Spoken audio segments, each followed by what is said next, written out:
joke, and we heard this from a bus driver many years ago going to Seward, and he said that Seward used to be a fishing town with a drinking problem, and then the Valdez oil spill made it a drinking town with a fishing problem, which is sad but true. I think that's the Kenai Peninsula, and if you come back to Alaska and you decide to take a different routing, many of the ships that go into Anchorage area stop at Seward, and then you transfer from Seward to Anchorage, and you can actually stay a few days in Seward. It's a charming little town, and there are day trips out of the Seward for the Kenai Peninsula, which is really exquisite. And actually, the trip from Seward, we've done it by train a couple of times and by bus a couple of times, and weirdly enough, we like the bus better than the train. We think sometimes the train is a little narrow in its views, where you get a more expansive view by bus, plus it's cheaper. The other joke that I have to tell is a cruise joke, and I heard this years ago from a cruise comedian, and then I didn't hear it again, so I sort of claimed it was my own. And then I've started to hear it again from the cruise comedians, so I have to give attribution to it. But this, you all will relate to this. This was a woman who had been on a cruise for a week, and she was taking the shuttle back to the airport, and she realized that she'd enjoyed a lot of food, and her skirt was a little tight to step up on the step of the shuttle bus.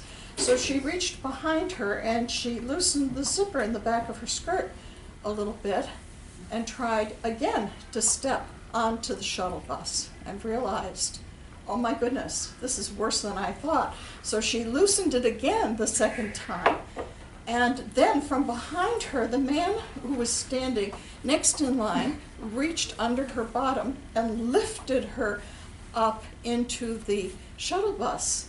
And she turned around and she said, "Excuse me, what made you think you could do that?" And he said, "Well, ma'am, after you unzipped my fly twice."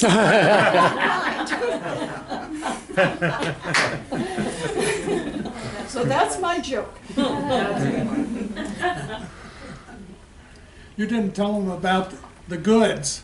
Oh, yes, this is an apocryphal story, I think, but a woman was divorced in middle age, and she did research online and decided she'd move to Anchorage because there were many more men than women in Anchorage. And she came back home after a year, and her friend said, "What happened? We thought you went to Anchorage because the odds were good." And she said, "Well, the odds were good, but the goods were odd."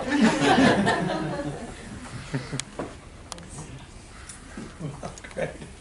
Well, I want to begin by thanking all of you for your patience with with the lectures, because we've had a lot of material to cover, and fortunately it's all available to you. For those of you who didn't get it onto your iPads or whatever you want, you can communicate with CEI and they'll send you the link. Again, I do have a stick that you could load onto a pad if you had a pad, but you can get that connection.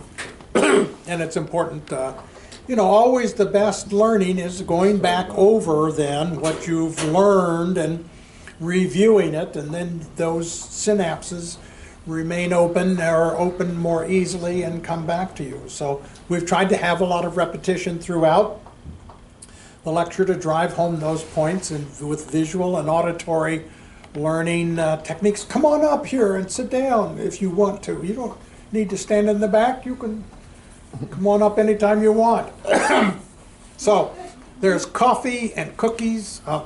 Maybe we should remind them that they will receive their certification of the coursework electronically, and they're pretty prompt about that, so that should come. Will it be within the week, you think? If you have printed legibly and they can read it, and I mail it to them, I don't think it'll be as fast as a week, but it will be pretty quickly. Within a couple of weeks. Because I have to get home and mail it to them, and then we're not going to be home for a little while. We're still traveling, so. But if you need it sooner than that, call them and see if they can work something out for you. Yeah, if you need it for your license or Frantically. frantic, why, you know, they can help you. Very good. All right, well, we're going to finish up then with the myths and truths about care of skin, hair, and nails. Some of this we talked about in the structure and function course. Some of it we talked about in infectious diseases. So we will be coming back and reviewing some of that. As before, this is always available for questions. So if you have a question, why, don't hesitate to ask. I do have my magnifying glass, so if somebody's desperately concerned about something, I'll be happy to take a look. I'll get some good light from the window when I'm done. If you have additional questions that are unanswered, don't hesitate to come up afterwards. I'm here and I'm happy to answer those questions, or if you see me around the ship this afternoon or tonight, why, I'm happy to do that. Sue has some cards back there with our email address. I use our home address, and so you can get a hold of us that way. So, off to the myths and truths about care of skin, hair, and nails. So, you see who is giving this lecture for those of you who are new to the audience. The person is Roy Steele Rogers III. Now, there is another guy named Roy Rogers. He's in this picture. He's the guy who has his left arm around me. I'm the little guy in the middle. It's the 1947 Snow Hill Country Club. And that's an Ohio boy, Leonard Sly. And that's my dad to my left, Dr. Roy S. Rogers Jr. He was a dentist. He practiced with his father, Dr. Roy S. Rogers Sr. And the Sly family, Leonard's family, were patients of my grandfather's before they moved to California. So we're the real Roy Rogers, and he's Leonard Sly. So I come from a family of dentists in southern Ohio. My grandfather had the Sly family as patients. They lived in Duck Run, Ohio, which is down near the river near Portsmouth. The Sly family moved to California. One son, Leonard, was the lead singer of a group he got together and called the Sons of the Pioneers. And the Sons of the Pioneers worked for Republic Pictures, and Republic Pictures made cowboy movies. And Gene Autry was the star in every cowboy movie. So he wore a white hat, white clothes. He sang songs. He got the bad guys who wore black hats and black clothes. And he got the girl at the end of the movie. The Sons of the Pioneers helped him. They sang lots of songs. They wore white clothes. They helped get the bad guys, but they didn't get any girls. So that was the whole shtick of the movies. Then World War II came, and Gene Autry was drafted to entertain troops, and he wasn't available to always make movies. Republic Pictures' demand for movies, however, was increasing, and so they needed a backup. They needed somebody to substitute for Gene Autry. Leonard was good looking. He could sing, he could play the guitar, and of course his teeth were excellent because of his early childhood dental care. And they said, Leonard, we want to make you a movie star. So he was said, if you have this name Sly, and it's a time of war, that's a bad connotation. And he figured out what connotation meant. And then they said, pick a stage name and one with alliteration. And he figured out that alliteration meant that the first letter of his first name and the first letter of his last name should be the same letter. So he picked the name of his family dentist in southern Ohio, my grandfather, Dr. Roy Rogers. So we're all Roy Rogers, senior, junior, and the third. Sue and I have a son, Rick. He's Roy Rogers the fourth, but he doesn't have any children, so the name's going to stop there. So here he is, Roy Rogers on his horse Trigger from Duck Run, Ohio, with his wonderful wife, Dale Evans. So both Roy and Dale were previously married, had children from their previous marriages, kept the children after the marriages broke up, and got together and had a natural family themselves, and they adopted about 13 Korean War orphans, children born of Korean women who were sired by U.S. Troops in Korea, and they were not acceptable to the Korean culture, so Roy and Dale took them in, put them on their ranch in California, and raised them as their own children. Really fine people. We were lucky to have such a fine person with our name, and he did us well. Both have, Roy and Dale have passed away, and they moved the ranch, the museum from the ranch in California to Branson, but then the attendance fell off in Branson, and so they started raffling off and auctioning off everything. And millions of dollars for his parade cars. The stuffed Trigger went to a Kansas City barbecue restaurant, and a variety of other things. So here are the four Roy Rogers of our family, my father and me at the time of the Vietnam War, with Daddy Roy in the middle and our son Rick in his lap. So here I am, starting my staff pictures at Mayo Clinic in the 70s through the 80s and 90s and into the new century. And those were put together for one of my retirements, and morphine picture of me. And here we are now. So practiced 38 years in Rochester, Minnesota. Mayo Clinic opened a practice in Florida and then one in Arizona. Now we're associated with a practice in Arizona. This is Rochester, and this is Florida. This is the Shea campus of the Arizona practice. Now, many of the pictures you see of patients, the patients have given us, Mayo people, their permission to use their images for teaching purposes.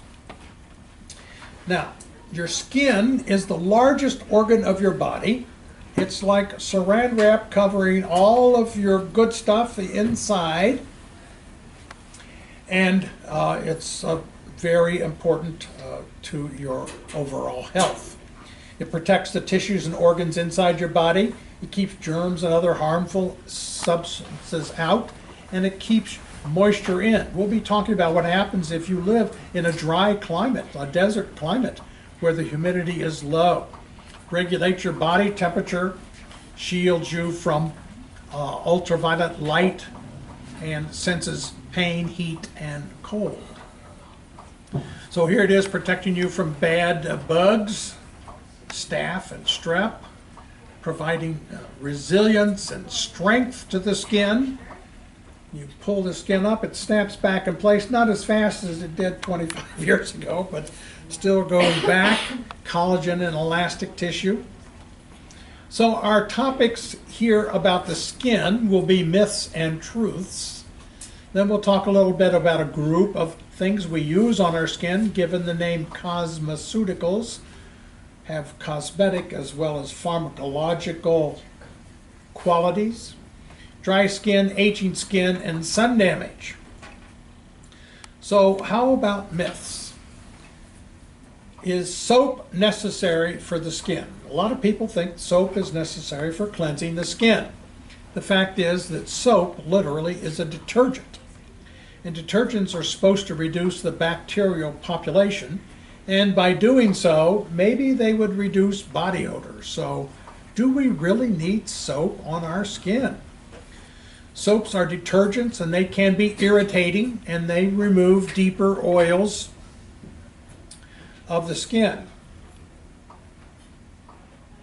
We have non-soap emollient bars, which are certainly adequate for removing surface oils. So Neutrogena, Aveeno, a variety of products. If you have to have a bar in your hand when you're getting in the shower or the bathtub, you don't have to have soap, a detergent in that bar. Soap is necessary for cleansing of the skin, and in fact, as mild skin cleansers have added lipids and emollients, they avoid detergents, antiperspirants, fragrances, so they're not so irritating. Here's the name of some. They're fine. We like to have our patients with acne using these very mild hand bars if they want to clean their face with some soapy kind of thing. Neutrogena, Vanicream, Dove, and Basis are good products. Soap is necessary for cleansing the skin. The skin should feel soft and smooth, never tight and dry after cleansing. If you get tight and dry sensation in your skin, you've taken all the detergents off and you've not done your skin a good service. We like for you to use lukewarm water rather than really hot water, because hot water can cause a lot of itching. So, most of us grew up with the idea that if you didn't use a detergent soap, then you might smell bad, and that would be bad. That would not be a good idea. So, what it causes body odor? Sweat, as it comes out onto the surface of our skin, doesn't have any odor at all. It's delivered onto the surface of the skin, and it's sitting there. Water outside on the surface of the skin. Odors are volatile vapors. They have to go up into the air as a vapor to get to the nose to be perceived as an odor. So when bacteria that live on the skin act on the boggy, wet outer part of the skin and release sulfur-based oxides, which can become vapors, then you can have a bad odor. So there might be some value in reducing the bacteria, which is what a detergent would do. So here's a picture of a duct pore, a sweat duct pore coming out onto the surface of the skin, and here is sweating occurring in the palm of the skin. This is important in regulating heat and is regulating balance. So how do you manage body odor? Do you use a deodorant, or do you use an antiperspirant, or what, or both? And what is the difference? Deodorants are masking fragrances, so they are a counter fragrance. If you have something bad, then you overcome it with something good. An antiperspirant is a salt of aluminum, and it squeezes the pores shut so the sweat doesn't get out. Still sweat, it just doesn't make it out onto the surface of the skin. And most people use a combination, say under the armpits, of an antiperspirant and a deodorant together. Now, if you were trying to keep down the bacteria, there would only be certain places you would need to keep down the bacteria. And this would be the airplane bathing. The only place you would need a detergent to combat body odor is under the wings and tail and at the front and rear exits. The rest of your skin does not need a detergent, does not participate in body odor.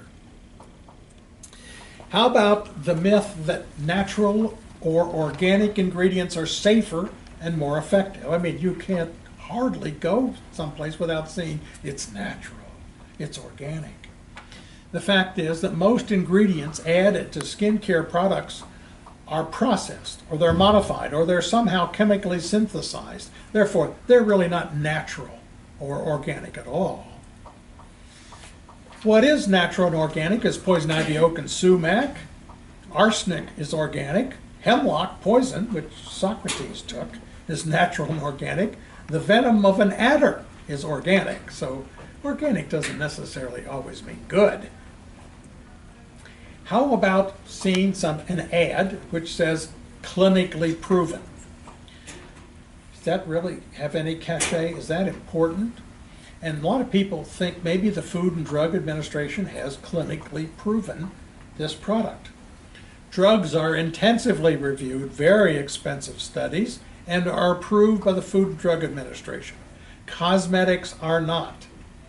Clinically proven, all the person who's advertising it has to say is a few people tried it for a few weeks and were happy. It was clinically proven to be effective. Patients liked it. So there's no science to back that up. That's just a claim. Scientific advances may permit over-the-counter products to deliver the same result as a cosmetic procedure. And the fact is, marketing claims such as a facelift in a jar are just hype.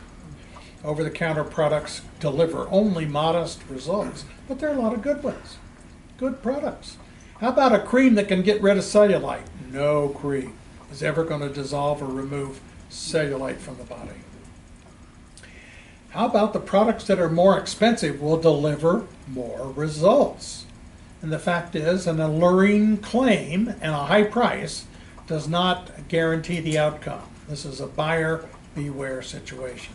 So if it costs $30 an ounce, it's not necessarily better than something that costs 30 cents an ounce. Myth: I need a different moisturizer for my face. The fact is, most moisturizers work in the same way, wherever on the body they are, and you don't need a separate moisturizer for the face. As a matter of fact, you need a moisturizer on the face less than you need a moisturizer elsewhere. What does a moisturizer really do? Well, it seals the water next to your skin. It keeps it from evaporating off. So if you put water on your face, then you could put anything on there to seal the water next to your skin, because your skin only cares about 3 molecules distance from its outer layer. All the rest of that stuff is like peanut butter. It doesn't make any difference whether it's there or not. It's just that interface where it counts. So avoiding the drying effects of a detergent containing facial soap reduces the need for a moisturizer, because the detergent containing facial soap strips away the oil from the skin, which is sealing the water next to your skin.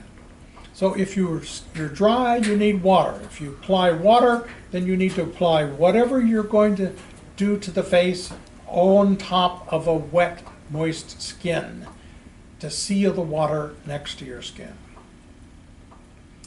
Any questions about that? All right, cosmeceuticals. Skincare products are readily available and many are inexpensive. Some have a lot of hype and advertisement and pseudoscience associated with them, and some of these are called cosmeceuticals. This is a $94 billion industry. The term was coined by a dermatologist to explain things that have both a cosmetic and a therapeutic benefit, and their claims are largely unsubstantiated. The idea that natural products offer therapeutic benefits is attractive. Most of these products do have a good safety profile. They would never make it out there if they were causing a lot of damage, so that they have a good safety profile. But most have not been subjected to any scientific study or review. Cosmeceuticals are not regulated. There's no quality assurance. So in reality, cosmeceuticals may be expensive, largely untested, and are often only minimally effective. Well, how about dry skin? That's a fairly common problem, particularly those of us who live in the desert where the relative humidity may be only 3 to 5%. Our bodies are mostly water, so that if they're always going to balance across a membrane, the same on both sides, I'm going to be a hot water radiator if I live in Arizona. I am going to shoot water through my skin into that dry environment. So I need to prevent that from happening. And here's a myth, that dry skin causes wrinkles. The fact is that dry skin makes wrinkles seem more pronounced. Myth, drinking water hydrates the skin. The fact is dry skin is the result of a dry environment, and you really can't drink that much water to even up and try to get ahead of it. You're going to dilute your body so much it would be harmful for you. We have a fancy name for dry skin. It's called xerosis, and the cause is low humidity. There's not enough water on the other side of the skin, inside and outside. So you put water there, and then you seal the water next to the skin. So here are patches of dry skin. You can see the little round patches, the scaling that's occurring, the irritation of the skin because it itches. You might be scratching it or rubbing it a little bit. Here it is, even crusting, weeping and oozing and getting serum on it. So what do we do about that? Well, we like to use moisturizers. But the important thing about the moisturizer is that it seals the water next to the skin. So after washing the hands, shake away the excess water. If your hands are dry, put the moisturizing cream on over the water. Maybe using a humidifier to increase the amount of humidity in the air in your bedroom or in your home might be helpful for your lungs, but it's pretty hard to get that much humidity into any home that starts at 5%, and it's going to be almost impossible to get it up to 70%. If you live in Florida where it's humid, you don't need this at all. So, what do cosmeceuticals have to do with aging skin? Now, there are two types of aging that affects the skin. The first is that for which we are grateful. We woke up another day, we have another day here, and advancing age is a blessing. If we want aging to occur faster, we can go out and get some sunlight. Many of us got a lot of sunlight before we knew that we weren't supposed to get so much sunlight. So we have photoaging. Advancing age is caused by the passage of time, and it is a biological function. Thinning of the epidermis, overall it's only about 1/5 reduced by about 1/5 of its thickness. The skin pigment begins to become blotchy. It doesn't look so good. And this is the underside of sun-protected epidermis in a 17-year-old woman. Now this is a sort of a high-powered electron micrograph of the underside of the skin. And what you have is the first layer of skin and the second layer of the skin touching each other like this. So there's a lot of surface areas for these two parts of the skin to stay stuck together, and they don't come apart very easily. Over time, without sunlight, this is what happens to the sun-protected epidermis of an older person. So instead of having this much connection, we're down to this. And so if you bump into the door jamb on your way to the bathroom in the middle of the night, the blood vessel breaks, pools blood, and that was what gives us purpura of the skin. It's because we don't have this tongue and groove anymore. We just have two layers loosely attached to one another. So that was purpura that occurs in a bleeding into our skin. We don't like those purple spots on our skin. If aging is occurring, and it's occurring every day naturally, adding sunlight, sun damage over the years and continuing to do that is going to accelerate aging. And the same things happen. Pigment is disturbed, thickness of the skin is disturbed. In addition, the photons of energy from the sunlight pass through the outer layer of the skin, long wave ultraviolet light comes on down. Those are the same ultraviolet light that's in tanning parlors, comes deeper down into the skin and starts to ding that supporting tissue that allows us to snap back collagen and elastic tissue. So that is contributing to sun damage and aging of the skin. Then we took a picture of this baby because the baby had a mole in the scalp. And later on, that could be excised.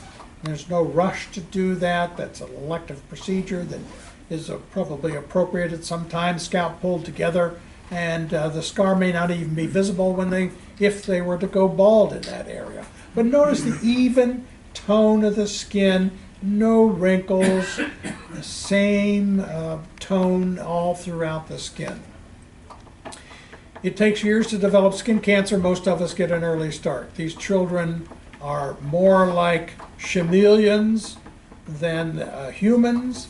They really can't regulate their own body heat. Their sweat glands aren't online. They're not working well yet. They have only one way to get rid of water, and that's to radiate that by having their blood vessels dilate. And of course, they're getting all kinds of sun damage to their DNA, provoking them to get skin cancer later on. So children should never be outside in abbreviated costumes. They should be fully clothed, protected from the sunlight to protect them from getting skin cancer and malignant melanoma. And this is what happens to those of us who didn't know about this when we were younger. We got lots of sunburns and lots of sun damage, and so we have skin that has brown in some areas and tan in some areas and white in some areas and dark in some areas and light in others and fissured and wrinkled and showing the signs of aging. What can we do about that? Nick, can you stop a second, because I know you feel so strongly about this. Can you use sunscreens on babies? When they are about 6 months of age, but before then, it's really best for children to have clothing to protect them from sunlight. Clothing is the best photo protection. Children can go outside, that's fine, but they probably should be completely covered. Excuse me.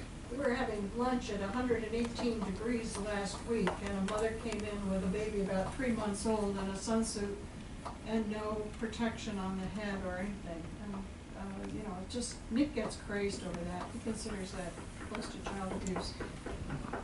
Why wait until 6 months? Well, we don't really know that sunscreen is acceptable to the metabolism of a neonate, a young child. So the pediatricians have given us, pediatric dermatologists say, about 6 months it's probably safe to use. It's been used on children. What would be the best sunscreen? I'm going to get on to that. I have a slide for that and can follow up with other questions. So, protection, moisturizing the skin, avoiding smoking will prevent spots and aging skin. So, myth, a bit of sunshine is good for your skin. The fact is, look at your tush. No wrinkles and no sunspots. So, sunshine is not good for your skin. Myth, a base tan is healthy because it protects your skin from damaging sunlight. And the fact is, a suntan is evidence of skin damage. Your skin doesn't tan unless it's damaged. Myth, all sunscreens with an SPF, sun protective factor, of 15 or higher prevent wrinkles. Early days, when the development of sunscreen, the only thing they were trying to measure was shortwave ultraviolet light burning rays, UVB. And so a sun protective factor only describes what it does with UVB. The sun damage rays are UVA, and they go much deeper into the skin.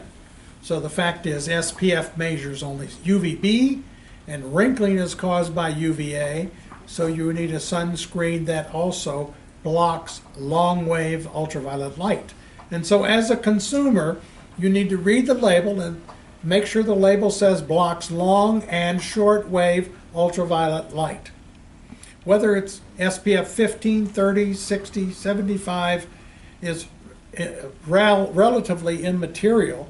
The biggest problem with people using sunscreens is they don't use enough, or it sweats off, washes off, swims off, and then needs to be reapplied. Myth. Tanning beds are safer than the sun. The people who own the tanning parlors want you to believe this. The fact is, baking in a tanning bed also increases the risk of skin cancer, malignant melanoma, and immune system damage.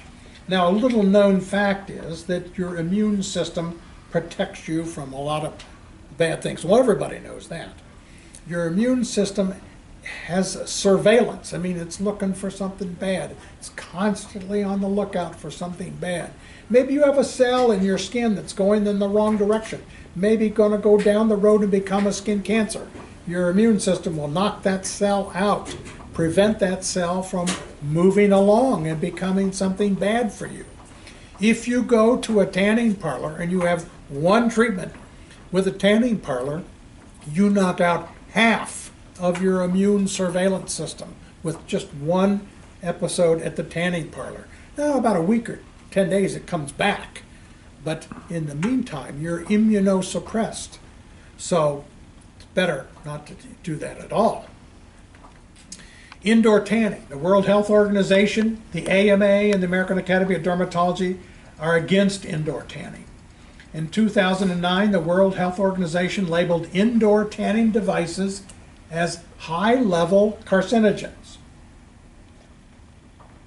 People who use a tanning bed before their 30th birthday were 75% more likely to develop a malignant melanoma.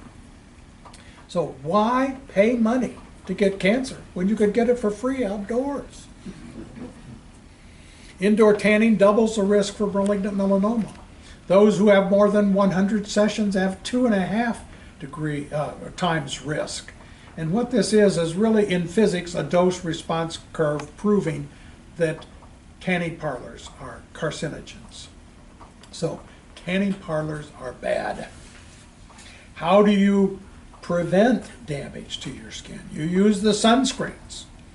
Hats and clothing are best. Sunscreens block both long and short-wave ultraviolet light, and then you should avoid midday exposure. So if you want to go on a picnic or play tennis or hike, do it early in the morning or later in the day when the intensity of the sunlight is less. Use a sunscreen that blocks both long and short-wave ultraviolet light, and use hats and clothing. Now, the people who populated Australia. There were Aboriginal people already there, but the new ones who came in were people who stole a potato from Ireland, and they were alleged they were criminals. They were put on ships, and they were taken halfway around the world and thrown into the Sydney Harbour Bay, and they went ashore and survived. Now, today, to have been one of them is like the Daughters of the American Revolution. It's a high status thing to have been one of the early inhabitants of the continent of Australia. But they all didn't have very much protection from sunlight, and now they were in a very intense sun climate. And the rate of melanoma and skin cancer just soared in the Australian population. And so they started public health process of slip, slap, slop. Slip on a hat, slap on a shirt, or slap on a hat, slip on a shirt, slap on a hat, and slop on the sun protective sunscreen to try to prevent cancer. And they've done a good job of tipping over the skin cancer increase curve has been bent downward. The other thing they did in Australia was they bought every tanning parlor. They bought all the machines. They bought them off. There are no tanning parlors on the whole country of Australia, so that people weren't going to go pay to get more skin cancer. And they're doing a good job of educating their people about photoprotection. Sunscreens block ultraviolet light, and your sunscreen should block both long and shortwave ultraviolet light. I use Vanicream 60 sunscreen. It has zinc oxide, it has titanium in it, it blocks long wave and short wave ultraviolet light. Don't forget to protect your lips and your eyes. Make sure your sunglasses are polarized, because that causes cataracts, having unpolarized sunglasses and light coming in. And to protect your lips with appropriate sunblock. Now, if you're like me and you spent most of your life getting sun damage until I was 18, 20 years of age, and then I was headed to medical school, and then I went to dermatology, so I've been a really good boy. Everybody says, you know he's a dermatologist, he's wearing long sleeve shirt, long pants, protected his hair. But even if you start when you're retired, this study from Australia shows that regular sunscreen use can reduce the number of pre-skin cancers. So here's a person without much in the way of protection, and sun damage has occurred over time. We call that actinic sun damage, elastoidosis, damage to the elastic tissue. And this is the elastic tissue of the skin. And you see all that little black squiggly stuff? Everybody here know what a Brillo pad is? Anybody not know what a Brillo pad is?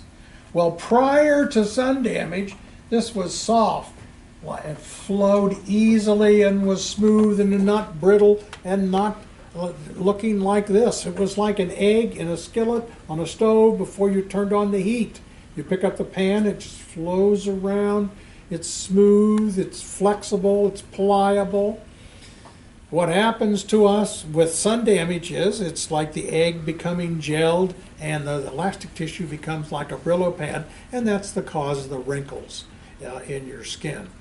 Now, it's pretty hard to make that stuff go away once it's there, but we can resurface those roads and build new collagen and new elastic tissue above the Brillo pads, and that reduces the wrinkling.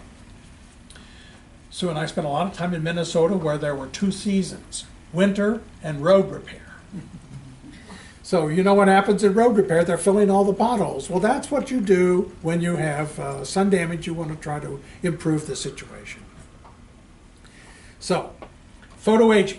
Regular use of sunscreens can protect against photoaging. Here's a study from Australia. The daily use of sunscreens reduced aging by 24%. So they had 903 patients under the age of 55 years. They evaluated them for 4.5 years. One used regular daily application and frequent reapplications of sunscreens, and the others were, quote, whatever their usual use was. Then they took models of the backs of the hands in the two groups. The assessors did not know whether they were a user or a not user, and they graded these for lines and coarseness. And what they were able to show is that the use of sunscreen reduced the signs of aging by 24%. So they are proven to be of value to prevent actinic keratoses from becoming skin cancers or even from coming up, and to reduce photoaging. And they've banned the tanning salons.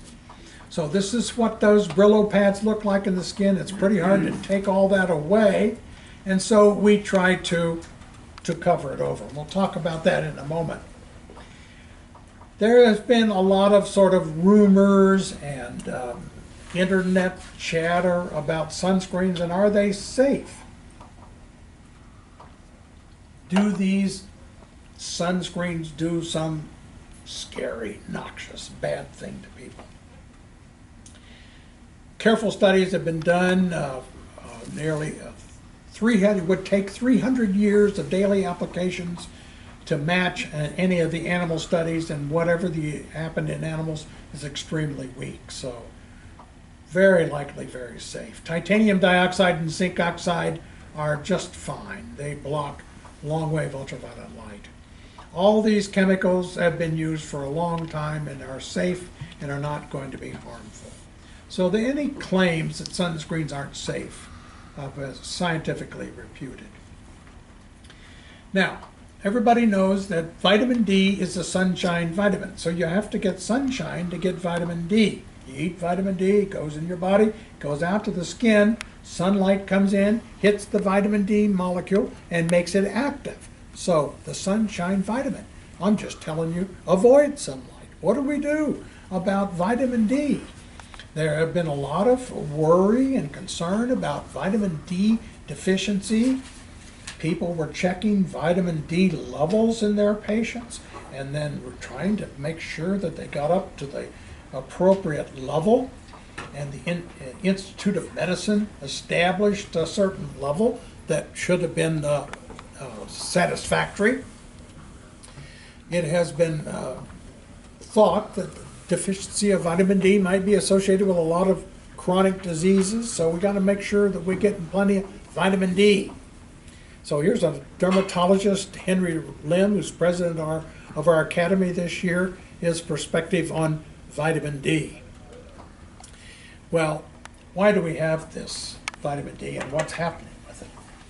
Evolutionarily, when all of us were from Africa, all of our skin was very dark, but there was a lot of sunlight there, and so photons of energy got through and plenty of vitamin D was made.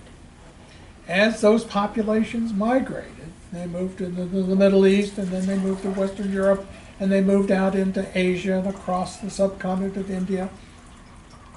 And as people got further and further north, where there was less and less sunlight, they were getting deficient in vitamin D. And so evolutionarily, the amount of pigment in their skin fell off so that they were light-skinned in terms of pigment, so that the vitamin D could get through, because it was important for building strong bones and a variety of other things.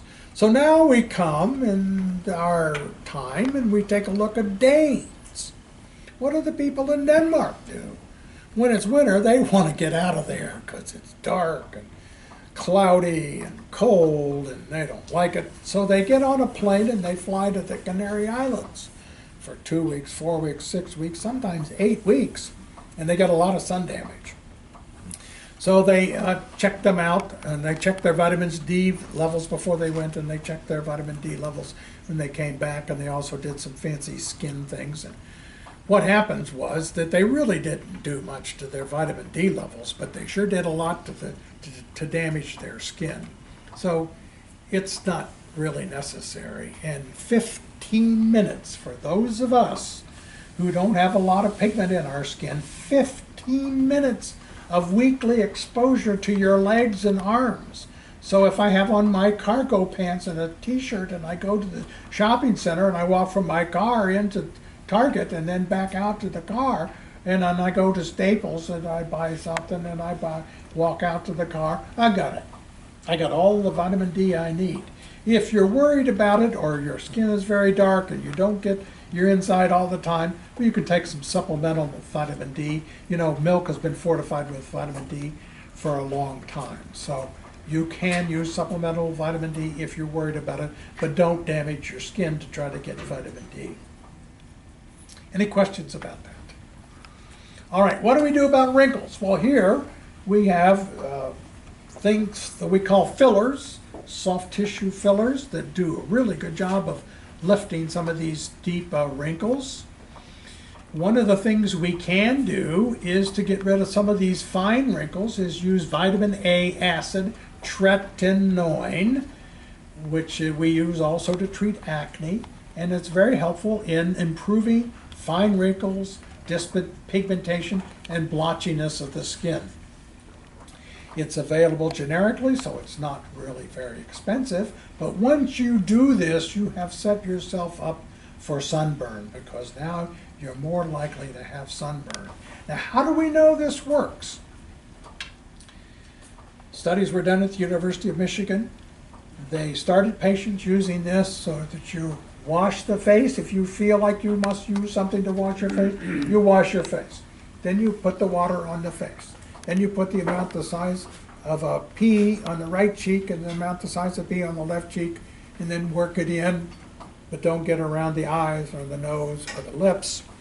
And then wait 30 minutes before you put your face in the pillowcase. That may cause some irritation to the skin. You might have to skip a night or two, but pretty soon your body is very happy with retin A, vitamin A acid every night. 3 months pass, can't find anything by electron microscopy improving. 6 months passed, oh, maybe something's going to happen. A year passes, oh yeah, man, we got it. We resurface, we're filling in those potholes. We're covering that Brillo pad. Now you have to stay on the horse for the rest of your life, because if you stop, you lose the advantage. And you have to start using sunscreen and a big hat so that you don't get sunburned, because you're set up for sunburn. But we can improve that situation simply with something like this. Deeper ones, there are a variety of things we can do, but you can resurface over here.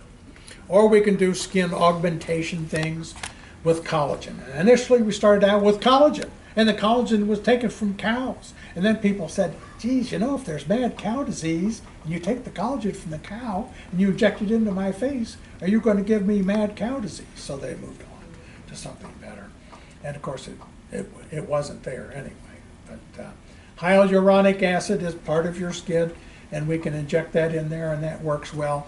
You don't want to be the first person that they use this on, but some people are very skilled and just get magnificent results using these various products to get rid of wrinkles and Botox and other things to improve the situation.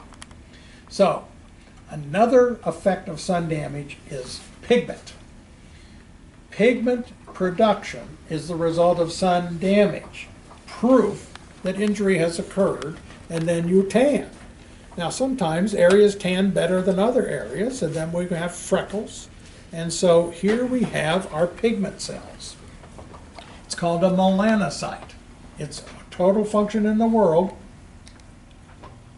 is to make melanin, which is a pigment, package it in something called a melanosome and distribute it throughout the skin to make the skin darker, to protect you from the photons of energy that are coming from the ultraviolet light. Sometimes there's areas that get a lot more pigment than other areas, and those are called freckles. And we have a fancy word for them, also called lentigines. But they're dark areas. Here you can see on the left-hand side, somebody who's had frequent sunburns on the shoulder, now getting freckles, people with type 1 and 2 skin, redheads, and light-skinned individuals. The right-hand side is a pediatric cardiologist who doesn't like to wear a hat or sunscreen when he's playing golf, so he keeps coming into us to take care of his sunlight-induced freckles. And we worry that that might become a malignant melanoma or a skin cancer, so we see them very carefully. So freckles are due to hyperpigmentation as a protective response to sunlight. Difficult for us to bleach those away. Now, some people, when they take oral contraceptives or they become pregnant, they get a darkening of the skin, the mask of pregnancy. That is very hard for us to improve. As a matter of fact, it's embarrassing to sit here in front of you and tell you that our ability to manage pigment, like a rheostat in your dining room, no light, low light, low, a little more until you have a bright light, we don't have anything close to that. We don't even have an on and off switch for pigment. We try to, in some way, mitigate too much pigment with lots of medications that can't use them very long. And as soon as you forget to use your sunscreen, as soon as you forget to put your hat on and you go out and you get a sunburn, everything you just improved with the bleaching agents is back. Because those pigment cells are ready to fire up and go at 100 miles an hour. The other thing that happens to us as we get older is we get barnacles. If you leave your ship in the water long enough, you get barnacles on the hull. If you live long enough, you get seborrheic keratosis on your skin. So that we see elephants and saw the barnacles on the posts as we got on and off the ship in Sitka. And if you want to get rid of barnacles, you can take your saltwater craft into lake water, and the barnacles will die. But for us, we're getting barnacles on our outer part of our skin. They're not skin cancers. They're very common. They're called seborrheic keratoses, and they're mostly of cosmetic concern. Unfortunately, we don't have any salve or cream that we can put on them to make them go away. They all have to be removed surgically. Medicare does not want to pay to have those removed. But we have to kill the cells that are making this benign keratosis on the skin. So we can freeze them with something 325 degrees below zero called liquid nitrogen and do cryosurgery. Turn on an electric needle and we can burn them off. We can cut them off with a knife. We can shave them off with a razor blade. We can scrape them off with a round knife and then burn them. We can use a $40,000 electric needle, laser surgery. We can use harsh chemicals, or we can even take a belt sander through them to get rid of them, because they're all superficial, but they have to be surgically removed. So those are barnacles. And I finished skin. Any questions on skin? Is there any difference between the sunscreen that you use for babies and for adults? Or can you use the... No, the effective chemicals within them. Now the vehicle, there are a lot of different vehicles. Some creams, or they're roll-ons, they're sticks, they're spray-ons. The important thing is that you use it. Creams are just fine, but vehicles like spray-ons and sticks are also nice. So, but you want to make sure that your sunscreen blocks both long and short-wave ultraviolet light. Best to have photoprotective clothing. Yes? Is the spray on as good only because you don't tend to put it on as thick? I've always heard the spray is good, that's all you've got, or you can get your kids to wait and pour. But is it as good as? It's, as long as you're delivering the chemicals, but you're probably not delivering as much as you would deliver with the cream. Okay. So, you know, if they won't stand still long enough, then Right. you're praying to get them while they're moving, and you don't miss a strip, and they have a red striped sunburn. But So you have to, it's not really saving you any time then to use the spray, because you have to put it on thicker then, would you say? I do not know the rate of delivery of a spray, how fast it's coming out. So I really can't answer that scientifically for you. If that's all you can do, make sure Okay. you get it over the area and then reapply it. As soon as they sweat it off or they go into the ocean or the swimming pool, it's gone. It needs to be reapplied. There's a hand back there. Yes. I just wondered, as far as the amount, as like I usually use 50. I don't know. I've heard that anything over 30 doesn't do any difference. So the SPF, that's the number. Uh-huh. So that means if it's 15 and I would burn in 5 minutes and I had enough on me, then I would burn in 15 times 5 minutes. Well, that's plenty. I mean, I couldn't stand to be outside that long. But so 30 is great, 50 is great, 60 is great, 75 is great. A lot. You don't really need something that strong, because that's what it means. But you need to remember that SPF only takes care of UVB, and you need something that says it blocks long-wave ultraviolet light, and SPF isn't going to tell you that. Now, what I use is an SPF 60 Vanicream, with has titanium dioxide and zinc oxide, so I'm blocking both long and short-wave ultraviolet light. But just make sure you block long and short-wave ultraviolet light. The 30, 60 is not so important, so you're absolutely right about that. Yes. You mentioned once they get in the water, it's off, but you can buy sunscreen that says sweat-proof and waterproof. Is that not at all true? It's probably pretty true. But, you know, it has to get there. It has to bind to the stratum corneum. It has to be absorbed Okay. through into the stratum corneum, and then come into a steady state with the rest of your skin so that it's constantly there. Maybe it has in a vehicle that's less likely to be miscible with water, so it's an oil base So you're saying versus let a it water sit base. for how long before they go in and out of the water? If there are directions on the Oh. product, and if it's coming from somebody that you can trust, like Procter & Gamble, Johnson & Johnson, somebody who's, you know, probably going to give you valid scientific information, then follow the directions on the label. But if your kid has been in the water for 30 minutes, you probably should reapply the sunscreen. Yes. I've heard some dermatologists recommend that a moisturizer that you use in the morning, always use one with SPF protection, because you're always going to be out at some point and exposed. Is that a reasonable thing, or is that sort of overkill? Now that depends upon how perfect you want to be. And I've always believed that perfection is for the next world. I keep attempting to achieve it, but I'm not going to. Now, I know a dermatologist who says after he shaves every day, he puts sunscreen over everything so he isn't going to get a photon of energy through there. But I'm a little vitamin D, and I'm not perfect. So you can, if you want to do that, you can do that. But I don't do that. Okay, hair. Hair care, hair growth, aging hair.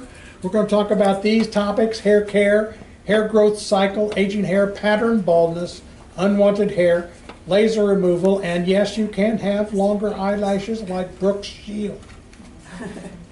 So here's the hair follicle. The big ones are mature hairs, and they count. The little ones are vellus hairs, and they don't count. And one of the problems with getting older is the big ones start becoming the little ones, and that's called pattern baldness. So, the shine on your hair is derived from a smooth surface of the hair shaft. The hair shaft is dead. It doesn't care what color it is. It's like shingles laid down. If it dries out too much, those shingles start coming up. Then hair shafts stick to one another, but so you want to put a conditioner on the hair shaft. Here's the hair shaft. You put a conditioner on it, it has more volume, maybe twice as much volume. So each hair is worth more if you use a conditioner. Also, it keeps the shingles laid down, and so your hair has shine. The conditioners neutralize electric charges. Maybe if proteins are in conditioners, it adds some strength to the hair shaft. Remember, the hair's dead. It's not going to add anything it eats. Shampoo the entire scalp using lukewarm water. If you're going to shampoo your head or your scalp or your hair to take the dirt off, then you strip all the oils off the hair shaft. Now you need to replace that by the conditioner. So if you're shampooing to clean your hair, it's a bim bam thank you ma'am kind of thing. Put a little lather in your hair, rinse it out, put on the conditioner, and the hair is clean.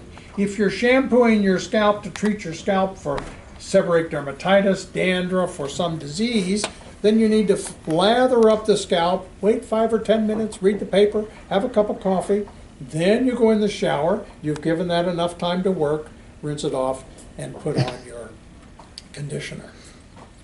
Why does my scalp or skin itch when I shower in hot water? Heat causes the blood vessels to dilate. Mast cells live just outside the blood vessels. They release histamine. Histamine causes itching, so use lukewarm water. Hair growth cycle. There are certain animals that have hair that grows every minute of every hour of every day of their entire lives. Alpacas and other cameloids in South America are examples.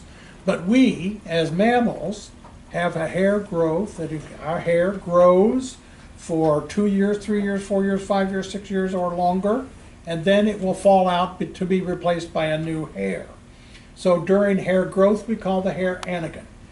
Then it's a time out, my time to take a rest, and it becomes a telogen hair, and then it falls out. So these are the hairs in the bottom of the shower, in your bed clothing, that you see every now and then.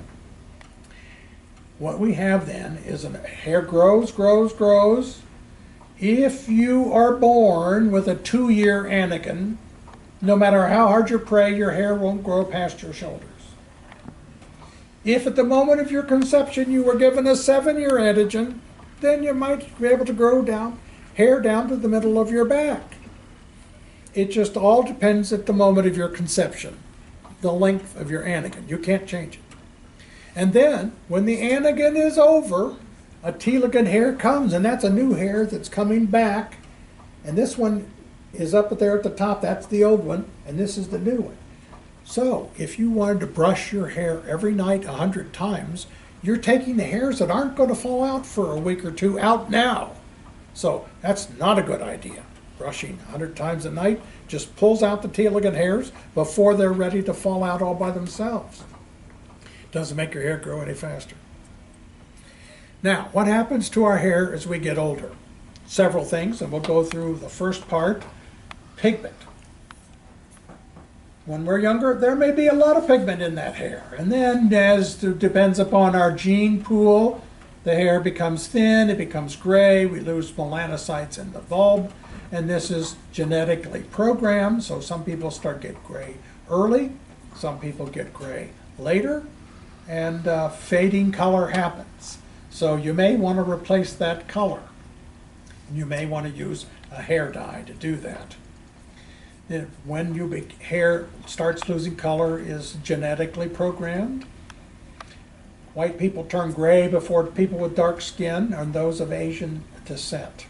Hair dyes are safe, occasionally can cause a contact allergy, and once you're allergic to hair dye, you're always allergic. Hair dyes do not cause cancer, and the hair shaft is dead. It doesn't care whether it's Kool-Aid red, magenta, blonde, whatever you want to make it. The other thing that happens to hair is that as we get older, we have fewer of the mature hairs and more of the vellus or baby hairs, and so we're having miniaturization of the hair. We call this pattern baldness. So that single hair has a life cycle of up to 7 years long, but the hairs over time become from mature to vellus. Now, everybody starts with a round hairline. In men, at the time of puberty and afterwards, this V starts so that you have the M kind of hairline. Then that starts moving toward the back, and it depends upon what it was determined at the moment of our conception, how much hair loss we were going to get, and that's called pattern baldness. It happens both in men and in women. It's called androgenetic alopecia for androgens, male-type hormones, genetically programmed. And there are treatments we can do. In women, the round hairline is pretty well protected. In other words, these hairs do not miniaturize very quickly, but the part gets wider and wider and wider over the crown and back to the vertex. So instead of having that big guy, you've got the little one. We can stop that process by using minoxidil. This was a drug used to treat hypertension. People were passing out all the time. It really worked well. Knocked their blood pressure down so far, but it made hair grow. So they flipped over and they started making this. And if you apply it, It can stop miniaturization from occurring. It may buy some of those that just recently miniaturized and bring them back to mature.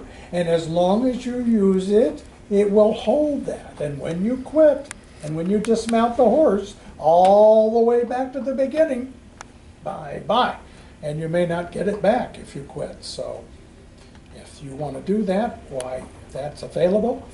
They used to make it in 2%, and they found, oh, that works well. We can kick it up to 5. Then they made it for men, and they put it in brown tubes. And then they made it for women, they put it in pink tubes. And then they made sprays that were available so they didn't mess up hairdos. And then they made it with a right angle sort of attachment, so you push the button here and foam comes out there and you can slide it in. Works wonderfully as long as you use it. And it works better if you use it 2 times a day, and they charge more for the pink than the brown. Or hair transplantation. And you want people who do this for a living because they do a really good job. And if you have a bad job, it doesn't look very good. Both Joe Biden and Charles Schumer, the senator from New York, have good hair transplants. Now sometimes we have hair where we don't want it. And a lot of people, where Sue and I live in a retirement community, they say, Nick, why is it that I can grow hair in my nose and my ears, wild hairs in my eyebrows, but I can't get any where I want it? And I said, boy, if I knew that, I probably wouldn't be here. So, unwanted hair, because we give this name hirsutism, unwanted male pattern hair in women, but many of us have unwanted wild hairs. But it's a common problem. It affects about 10% of women. Again, it's genetically programmed. It's coarse hair that is occurring in areas where they don't want it. Unwanted facial hairs are common, and there are a lot of treatment options. There are medical conditions. I won't spend a lot of time, but you want to make sure you're not missing one of these medical conditions. But some of us want to get rid of them. So unwanted hair is something that we'd like to get rid of. And we can have somebody take a needle and go down that hair shaft, slide that needle real tiny down to where they think it's at the bottom, and then go psst.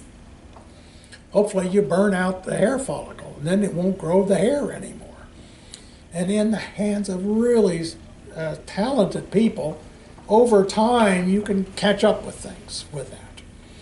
Now we learned we can use laser, and if the hair's pigmented, we can kill the hair much better with lasers, and that works well.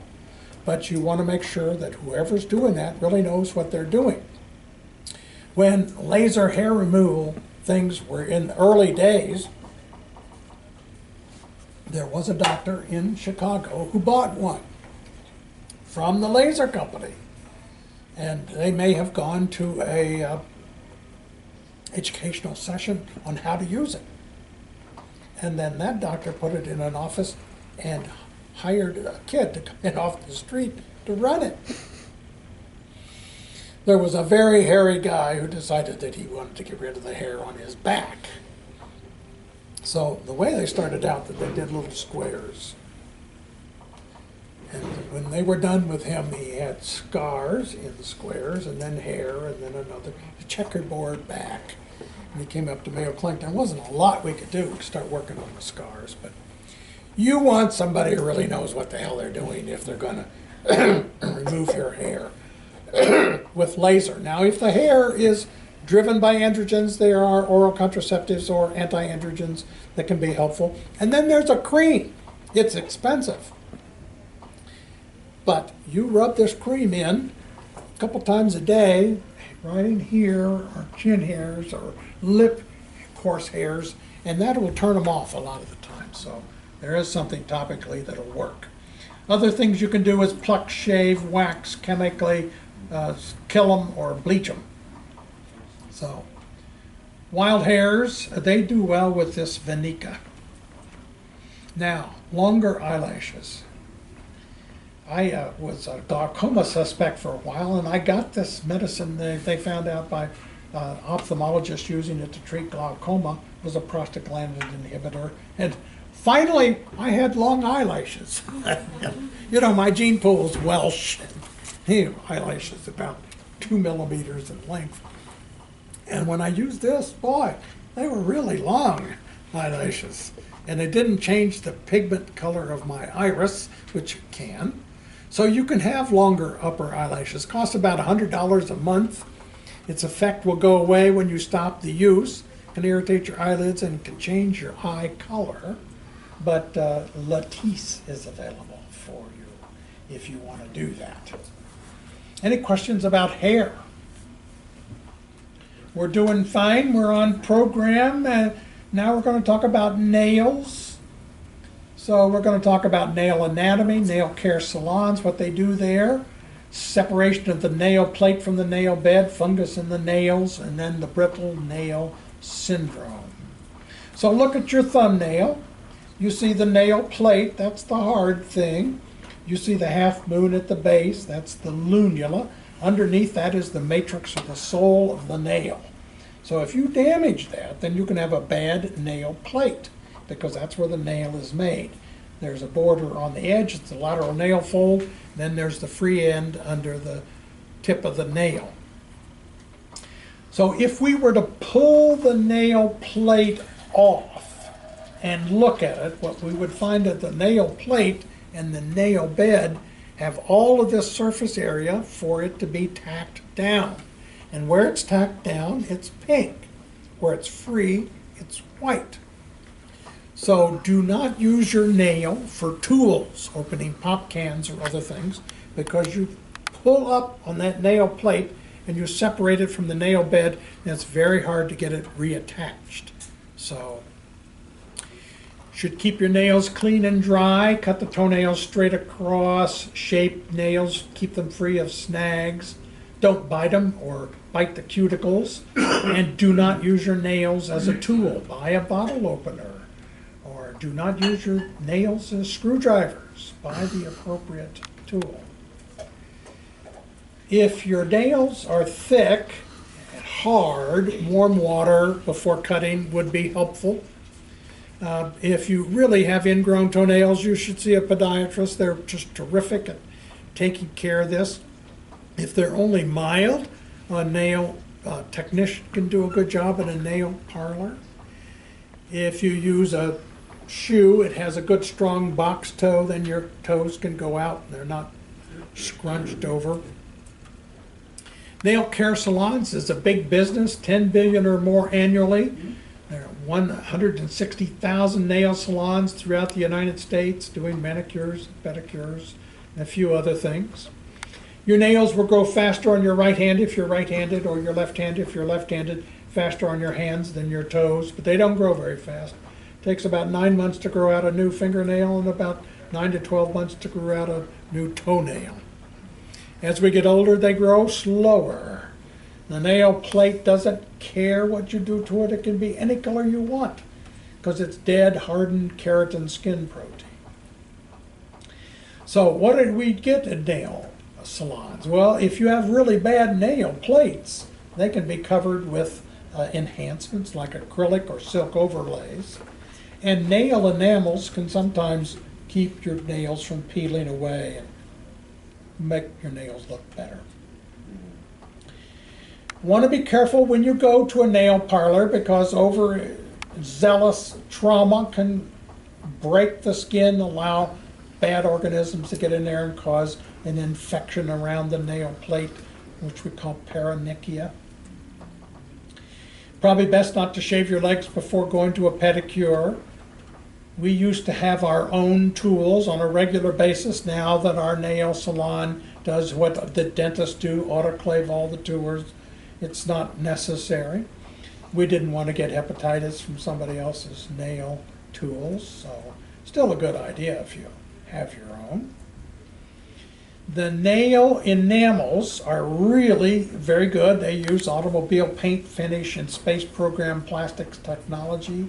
They're very unlikely to ever cause problems for people, and they stay a long time, longer than they used to 10 or 15 years ago. You're not going to get this in the United States, but in India and in psoriasis treatment centers, they use keratin-eating carp. to eat the dead skin away. And so these women are in a aqua care in Washington, D.C., who've been closed, but there they are chewing away the dead keratin before the pedicure.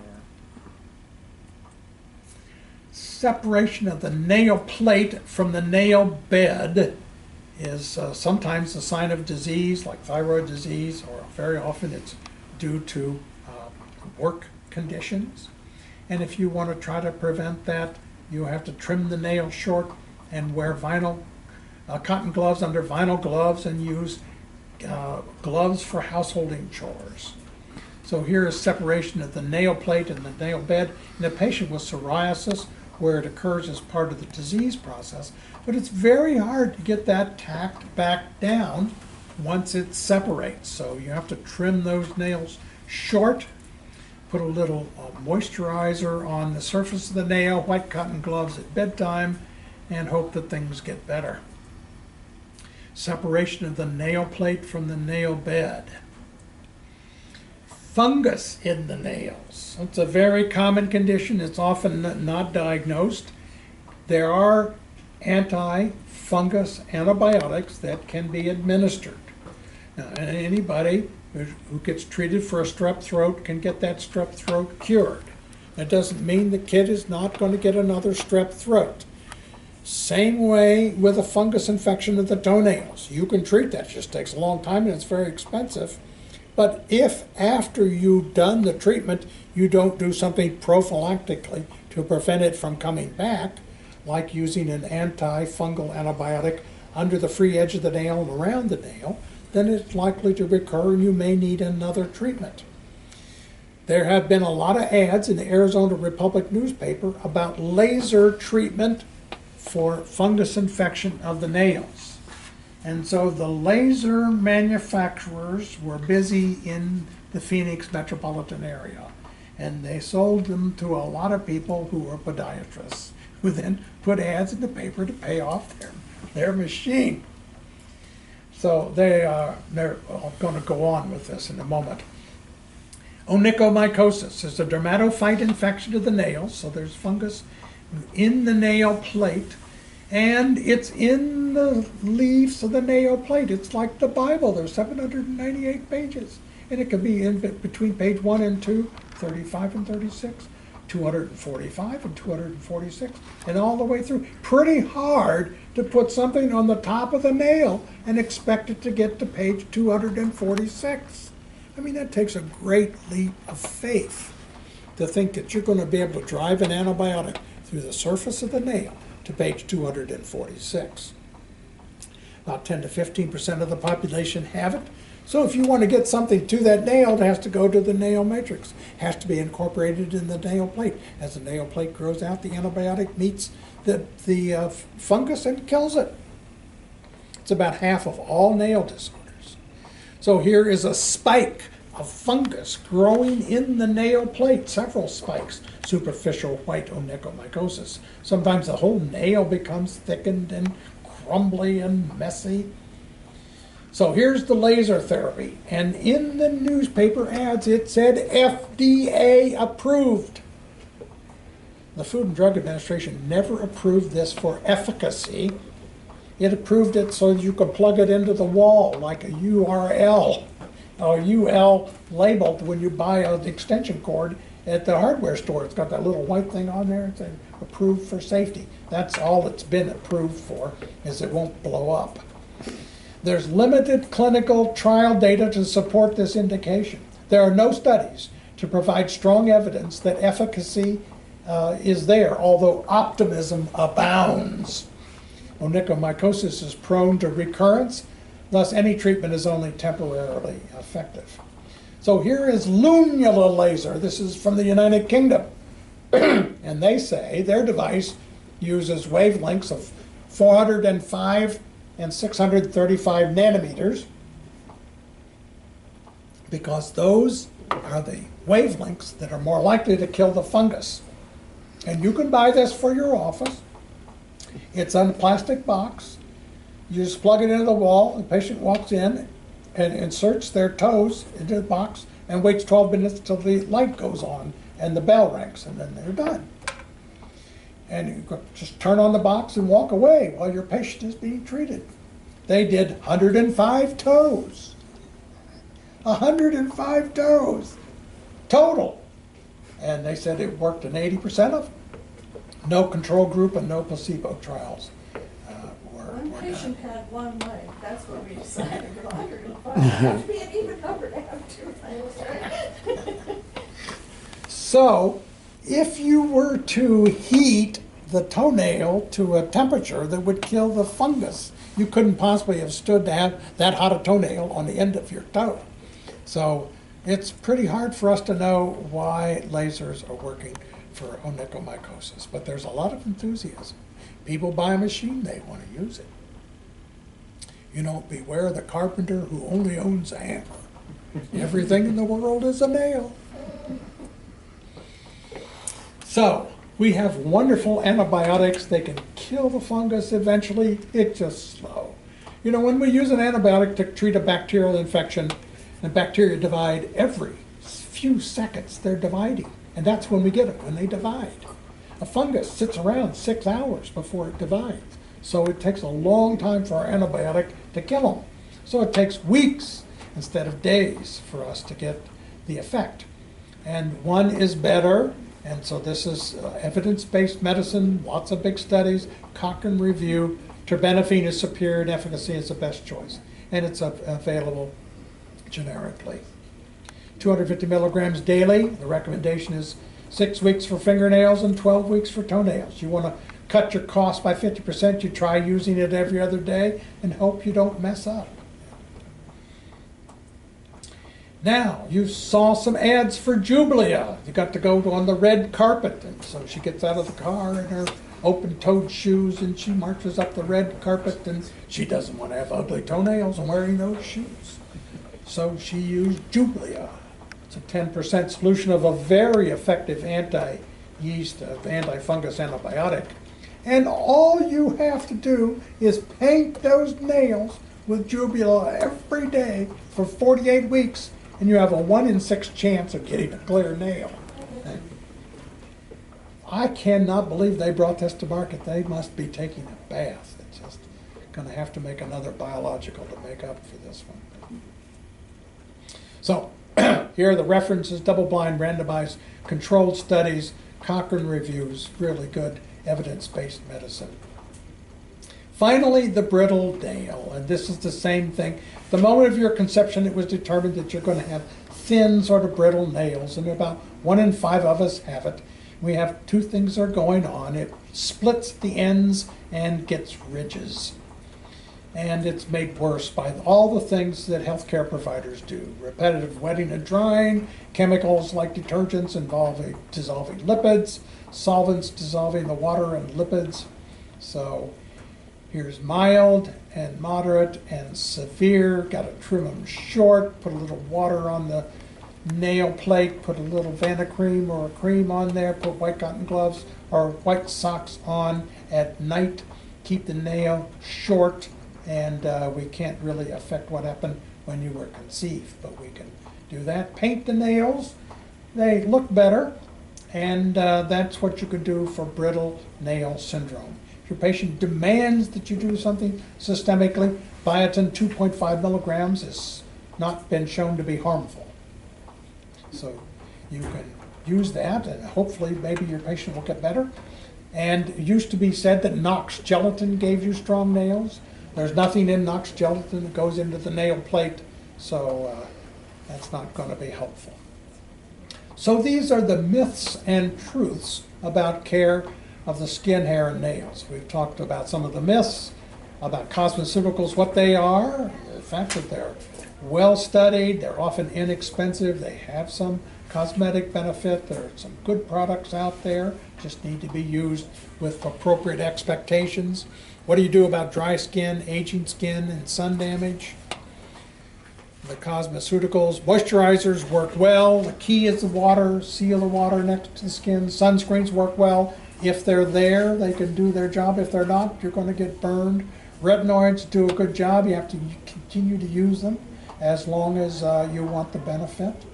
Talked about aging and advanced photoaging, sun damage, and wrinkles. Moving on to the hair care, conditioners, how to shampoo your hair growth cycle, what if hair falling out naturally is a T ligand. Fortunately, that's randomly distributed over your scalp. You have 125,000 hairs.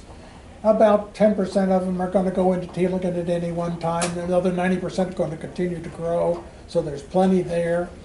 But if you shift that T ligand over to 20% falling out or 30% falling out, then you've got a real hair fall problem. You need to find why that happened. What happens with aging hair? How about pattern baldness, which occurs, and what can you do about that? Unwanted hair, how to try to get rid of that, and then longer eyelashes. And then with the nails, the anatomy, the salons, separation of the nail plate from the nail bed, fungus of the nails, and the brittle nail syndrome. So I'm happy to answer any questions. I know many of you want to get on to having a bite to eat, lunch, maybe some packing. Victoria is coming up in 6 hours, but I'm going to stay up here and answer any questions any of you might have, and I want to thank all of you for coming. It's been a great honor and a pleasure to teach you, and Godspeed and safe travels. And thank you very much.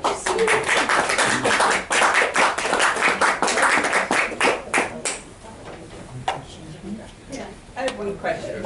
So the brittle nail thing, lots of women like nicer nails. You're probably better off to just cover them up. Yeah, you give the blessing to say, You know, just cover them we up. live in the desert, so a little water on the nail, put the Banner cream on the nail, put the white cotton gloves on, or Well, my solution has been